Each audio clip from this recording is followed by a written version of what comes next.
মুক্তি দেওয়া হয়, সে বাহিরে বের হয়ে হত্যা করে আবার জেলখানায় চলে যায়। আমার কাছে রামিসার হত্যার বিষয়টি তাই মনে হয়। রামিসার হত্যাকারী জেলে ছিল 2 মাস আগে, তাকে বের করা হয়েছে, হত্যা করেছে, দিনের মধ্যে গ্রেফতার হয়েছে। রামিসার হত্যাকারী যদি আমাদের হাতে পড়তো, জনগণের হাতে পড়তো, তাহলে জনগণ কি করতো বুঝতেই পারেন আপনারা। সবচেয়ে দুঃখের কথা আজকে দেখলাম আমাদের স্বরাষ্ট্রমন্ত্রী সাহেব সালাউদ্দিন সাহেব কি সুন্দর করে একেবারে কোট্টাই করে বলতেছে, আসলে তো এটা সংবিধানে একটু দীর্ঘসূত্রিতার ব্যাপার আছে। লজ্জা, তার জন্য এটা বলি লজ্জার বিষয়।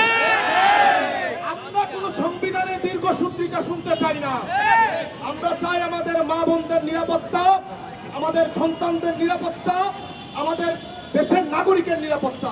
আপনি আমাদেরকে সংবিধানের বুলি শুনান, আর এদিকে রাষ্ট্রের টাকায় জনগণের টাকায় ধর্ষক সে কারাগারে আয়েসি জীবনযাপন করে, এই সংবিধান আমরা চাই না।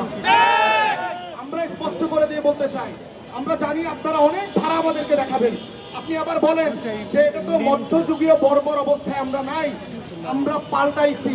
ভাই, মধ্যযুগীয়